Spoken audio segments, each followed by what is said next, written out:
నరసరావుపేటలో ప్రజా సమస్యల ప్రజావేదిక కార్యక్రమంలో పాల్గొన్న ఎమ్మెల్యే డాక్టర్ చదలవాడ మరియు పల్నాడు జిల్లా కలెక్టర్ సొంత సమస్యగా భావించి శాశ్వత పరిష్కారం చూపాలి.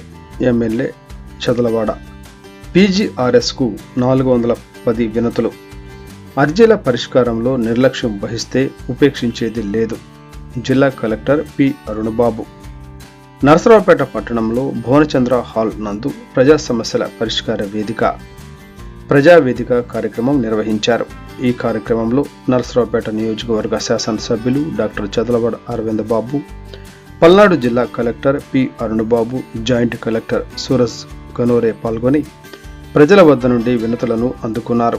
ఈ కార్యక్రమంలో ఎమ్మెల్యే డాక్టర్ చదలవాడ అరవింద్ బాబు మాట్లాడుతూ, కూటమి ప్రభుత్వం అధికారంలోకి వచ్చిన తరువాత ప్రజలకు మరింత చేరువగా ఉంటూ ప్రజా సమస్యలను తెలుసుకున్న కొరకు నియోజకవర్గంలో ప్రతి బుధవారం పార్టీ కార్యాలయంలో ప్రజావేదిక నిర్వహిస్తున్నట్లు తెలిపారు.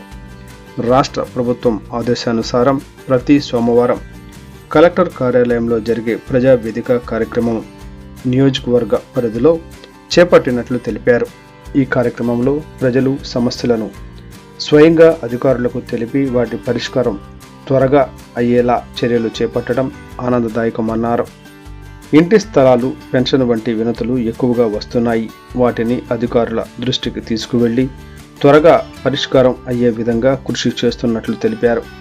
సొంత సమస్యగా భావించి శాశ్వత పరిష్కారం చూపాలని అధికారులను కోరారు. అనంతరం పల్నాడు జిల్లా కలెక్టర్ అరుణబాబు మాట్లాడుతూ, రాష్ట్ర ప్రభుత్వం ప్రజావేదిక కార్యక్రమాన్ని అత్యంత ప్రతిష్టాత్మకంగా నిర్వహిస్తుందని, ప్రజా సమస్యలపై రాష్ట్ర ప్రభుత్వం తరచూ పర్యవేక్షిస్తుందని, కావున దీనిపై అధికారులు ప్రత్యేక దృష్టి సారించాలని సూచించారు. అర్జీల పరిష్కారాన్ని వేగవంతం చేసే ప్రక్రియలో ఎటువంటి తప్పిదాలు తావు ఇవ్వరాదని, పరిష్కారం అయ్యే సమస్యలతో అర్జీదారులు సంతృప్తి చెందాలని, ఎట్టి పరిస్థితులను అర్జీలు పునఃప్రారంభం కారాదని అధికారులకు దిశానిర్దేశం చేశారు. అనంతరం MLA doctor Chadalavada town hall secretary Gutta Ankamma Chowdary ఆధ్వర్యంలో ఏర్పాటు చేసిన అన్నదాన కార్యక్రమంలో పాల్గొని అర్జీదారులకు భోజనాన్ని వడ్డించారు. ఈ అన్నదాన కార్యక్రమాన్ని సహకరించిన కమిటీ సభ్యులను అభినందించారు.